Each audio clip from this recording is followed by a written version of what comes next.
లక్ష్మీం క్షీరసముద్రరాజతనయాం శ్రీరంగధామేశ్వరీం దాసీభూతసమస్తదేవవనితాం లోకైకదీపాంకురాం శ్రీమన్మందకటాక్షలబ్ధవివద్బ్రహ్మేంద్రగంగాధరాం త్వాం త్రైలోక్యకుటుంబినీం సరసిజాం వందే ముకుందప్రియాం శుద్ధలక్ష్మీర్మోక్షలక్ష్మీర్జయలక్ష్మీ సరస్వతి శ్రీర్లక్ష్మీ వరలక్ష్మీశ్చ మమ ప్రసన్నా వరాం కుశౌపాశమభీతిముద్రాం కరైర్వహంతీం కమలాసనస్తాం బాలార్కకోటి ప్రతిభాం త్రినేత్రాం భజేహమంబాం జగదీశ్వరీం త్వాం సర్వమంగళమాంగళ్యే శివే సర్వార్ధసాతకే శరణ్యే త్రయంబకే గౌరీ నారాయణి నమోస్తుతే. ఓం శ్రీ దుర్గామల్లేశ్వరాభ్యాం నమః. విజయవాడ కనకదుర్గాదేవ్యై నమః. మనకి ఇప్పుడు శుక్రమహాదశ, ప్రతి మనిషి కూడా శుక్రమహాదశ కోసం ఎదురు చూస్తూ ఉంటాడు. శుక్రమహాదశలోనే మనకి అక్రమార్జితమైనటువంటి ధన సంపాదన వస్తుంది అని శాస్త్రం చెప్తోంది. అయితే మనకు శుక్రుడు ఉన్నటువంటి పరిస్థితులను బట్టి ఈ యొక్క శుక్రమహాదశ అనేటటువంటిది అక్రమార్జితమా న్యాయార్జితమైనటువంటి ధనాన్ని ఇస్తుందా అన్నది చెప్పబడుతుందన్నమాట.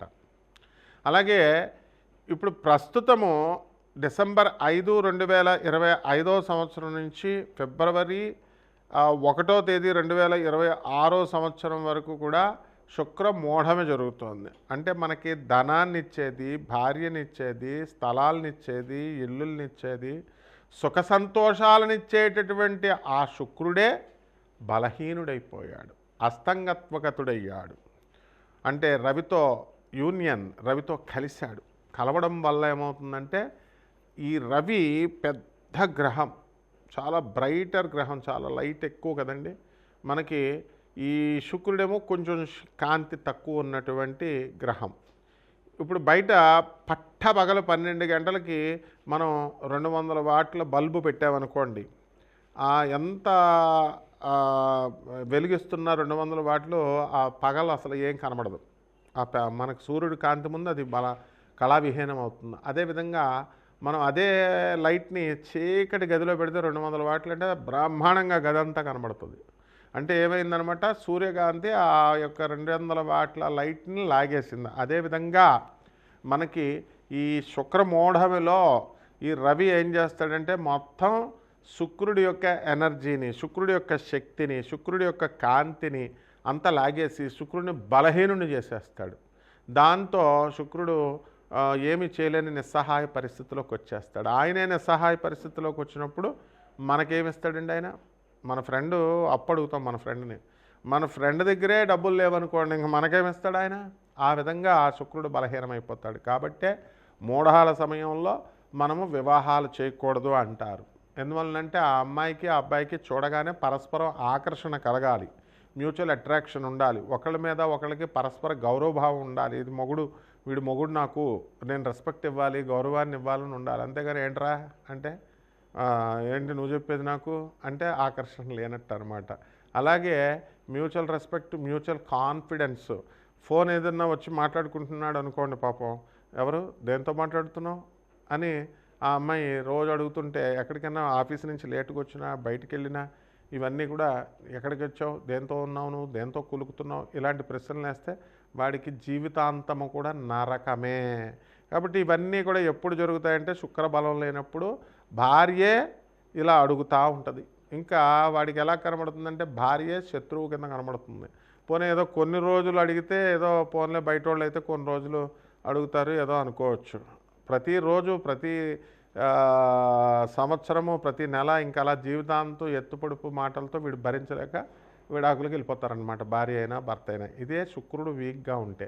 కాబట్టే మనం ఏం చేయాలంటే కక్కుర్తి పడకుండా మనము ఈ యొక్క పెళ్ళిళ్ళు చేసేటప్పుడు ఈ శుక్రమోఢంలో మనం పెళ్ళిళ్ళు చేయొచ్చా, చేయకూడదా, పెళ్లి చూపులకు వెళ్ళొచ్చా, వెళ్ళకూడదా, అసలు జాతకం ఎలా ఉంది, అసలు ఆ పెళ్లి కొడుకు శుక్రగ్రహం ఎలా ఉంది, ఆ యొక్క పెళ్లి కూతురు శుక్రగ్రహం ఎలా ఉంది, ఇవన్నీ కూడా మనం చూసుకోవాలి. ఒక జ్యోతిష పండితుడిని అడగాలి. అది కూడా జ్యోతిష పండితులు మంచి విద్యావంతులై ఉండాలి, గురు పరంపరలో రావాలి. అప్పుడే మనకి కరెక్ట్గా మనకు చెప్పగలుగుతారు. ఇప్పుడు అందువలన ఇప్పుడు యూట్యూబ్లో వచ్చే వాళ్ళంతా కూడా ఎవ్వరు కూడా అంత శాస్త్ర పండితులు లేరు. కాబట్టి ఎట్టి పరిస్థితుల్లో కూడా కమర్షియల్ ప్రతి ఒక్కళ్ళకి తెలిసిందే మీ అందరికీ కూడా.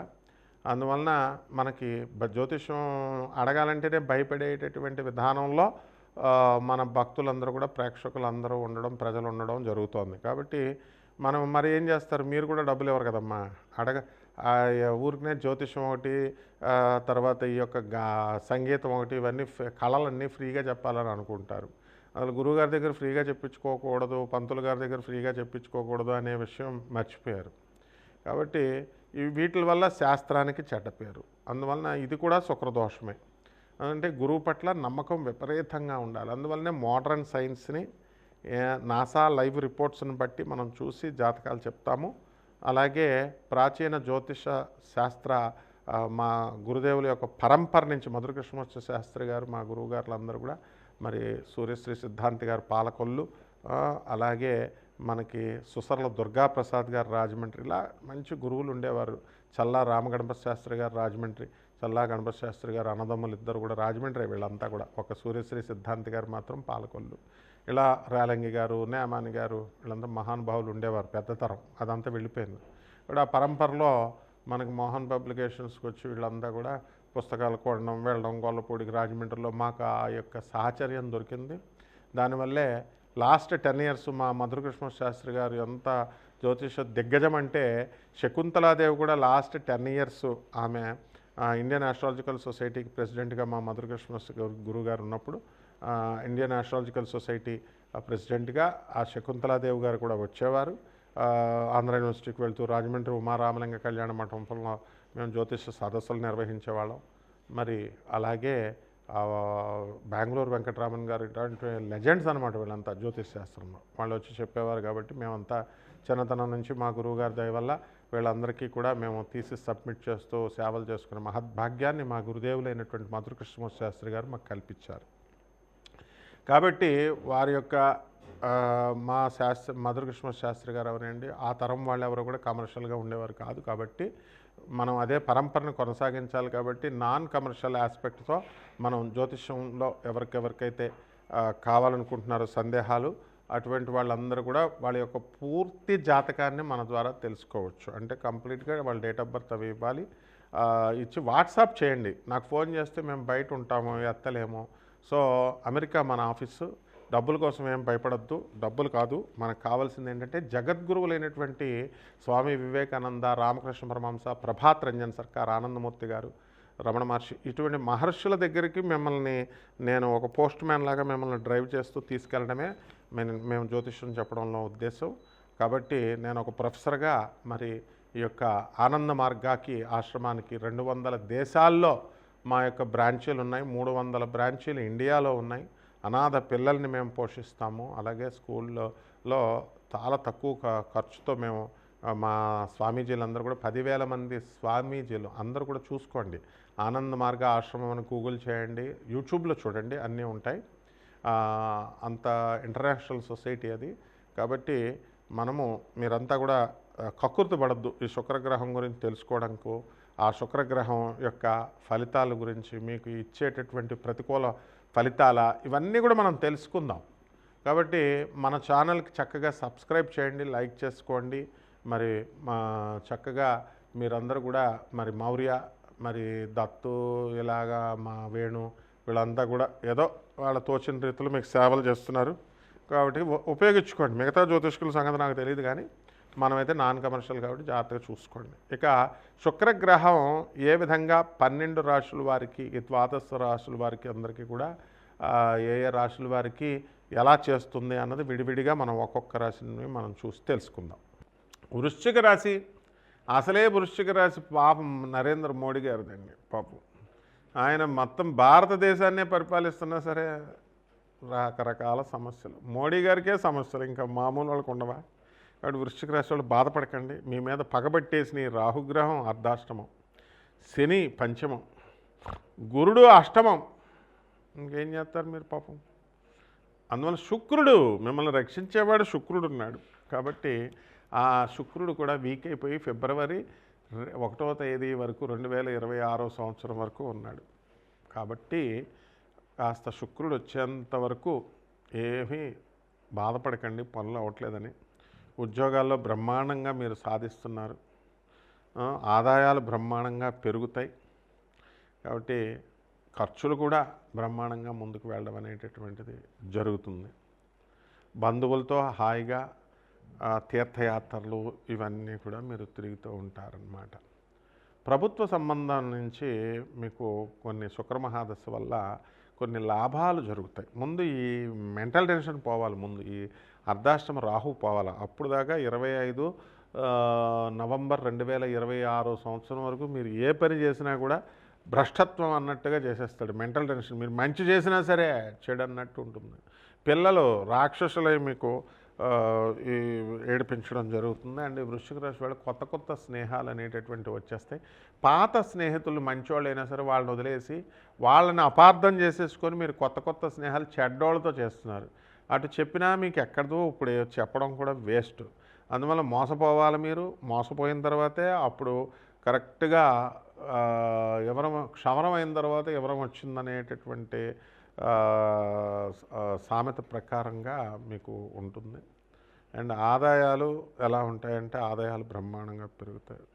బాడీని బ్రహ్మాండంగా బిల్డ్ చేసుకుంటారు, జిమ్కి వెళ్తారు, చక్కగా మా పార్థులాగా మంచి అర్జునుడిలాగా మంచి స్టైల్గా డ్రెస్సింగ్ అండ్ మంచి ఎనర్జెటిక్గా ట్రిమ్గా. శుక్రుడు అంటే ఏంటండి, చక్కగా సెంట్లు వేసుకోవడం, చక్కగా ట్రిమ్గా ఉండడం, ఇది శుక్రం. అందుకనే చూడండి, శుక్రుడు ఎవరికైతే బాగుందో చక్కగా ఆడవాళ్ళు చీరల మీద చీరలు కొంటారు. అమెజాన్ కంపెనీని పోషించేదే ఆడవాళ్ళు. ఆ భర్తలు బిల్లులు కట్టలేక తర్వాత సంగతి తర్వాత. కాబట్టి ఈ రకంగా ఆడవాళ్ళు ఉద్యోగాలు చేస్తున్నటువంటి వాళ్ళందరికీ కూడా కాస్త మనశ్శాంతి అనేటటువంటిది వస్తుంది. ఆడబడుచులు అత్తగారులని మీరు ఎంత బాగా చూసుకున్నా, ఎన్ని జీడిపప్పు కూరలు వేసి పెట్టినా కూడా మీకు ఎట్టి పరిస్థితుల్లో ఫిబ్రవరి 1, 2026 సంవత్సరం వరకు మీకు ప్రాధాన్యత ఇవ్వరండి. ఆ తర్వాత నుంచి మీకు చక్కగా ప్రాధాన్యత అనేది వస్తుంది. హాయిగా శుక్రమహాదశ ఉన్నటువంటి వాళ్ళు మా చంద్రమౌళిలాగా, చంద్రగుప్త మౌర్యలాగా చక్కగా సోఫాలో పడుకోవడమే. చంద్రగుప్త మౌర్య మహారాజు ముసిముసి నవ్వులు నవ్వుకుంటూ ఆ విధంగా ఈ వృశ్చిక రాశి వారు చక్కగా హ్యాపీగా ఉండండి. టెన్షన్స్లో బొర్రలు పాడు చేసుకోవద్దు. మనకి శుక్రమహాదశ ఎప్పుడు వస్తుందా అని ఎదురు చూడండి. ఫిబ్రవరి 2, 1 తర్వాత మీరే కింగులు. డిపార్ట్మెంటల్ స్టోర్ చిన్న వ్యాపారాలు నేను చూసుకోవద్దు. మీరు కిరాణా వ్యాపారం పోటీ ఇవ్వండి డిపార్ట్మెంటల్ స్టోర్స్కి. హోటళ్ళు పెద్ద పెద్దవి పెట్టాల్సిన అవసరం లేదు, చిన్న సుబ్బయ్య హోటల్ ఎలా వచ్చిందండి? చిన్న కష్టపడ్డారు కాబట్టి ఈరోజున సుబ్బయ్య గ్రూప్ సూపర్ అయిపోయింది. అలాగ మంచి పేరు తెచ్చుకుంటారు మీరు. కాబట్టి ఈ రకంగా పరిహారాల దగ్గరికి వచ్చేసరికి మనకి చిన్నమస్తా అమ్మవారండి. ఈ అమ్మవారు పూజ చేసుకోవాలి చక్కగా. చిన్నమస్తా అమ్మవారికి ఓం చిన్నమస్తాయ నమః అంటూ మంత్రం మేము ఇస్తాం. హోమాన్ని చక్కగా చేసుకోండి. ఆ అమ్మవారికి చక్కగా జీడిపప్పు పెట్టండి. ఎవరో చెప్పారని చెప్పేసి ఇక మటను చికెను మందు పెట్టారనుకోండి, తర్వాత కాన్సిక్వెన్సెస్ చాలా దారుణంగా ఉంటాయి. అలాగే చెడ్డవాళ్ళతో స్నేహం చేయకండి. ఇప్పుడు ఈ మధ్యన ఏంటంటే రేటింగ్ వస్తున్నాయని చెప్పేసి ఈ యొక్క ఛానల్ వాళ్ళంతా కూడా వాడు చెడ్డోడైనా సరే వాడికి జ్యోతిషం వచ్చినా రాకపోయినా కూడా వెళ్ళిపోవడం, ఇంటర్వ్యూలు చేసేయడం. క్యారెక్టర్ ఉండొద్దండి, ఎథిక్స్ ఉండొద్దా? మనకి ఎథిక్స్ని చూస్తాడు శుక్రాచార్యుడు. శుక్రాచార్యుల వారు రాక్షస గురువు అయినప్పటికీ కూడా చాలా స్ట్రిక్ట్ బృహస్పతి కంటే కూడా. కానీ హెల్పింగ్ నేచర్లో శుక్రాచార్యుల వారు ముందుకు వస్తారు బృహస్పతి కంటే కూడా, ఇందులో ఏ డౌటు లేదు. అందువలన పరిహారాలు ఈ విధంగా చేసుకొని చిన్నమస్తా అమ్మవారికి చక్కగా, పేదవారికి, తర్వాత ఈ యొక్క సాధువులకి, వికలాంగులకి అందరికీ కూడా దాన ధర్మాలు చేసుకోండి. బీరువాల్లో డబ్బు బయటికి తీయండి అమ్మా. బీరువాలో దాచేసి అలా పెట్టేసి నా డబ్బు నా దగ్గరే ఉండాలా, పిల్లలు పెరిగిపోవాలా అంటే కుదరదు. ఈ రకంగా చేసుకోండి. బ్రహ్మాండంగా ఈ 2026లో ఉంటుంది. శుభమస్తు.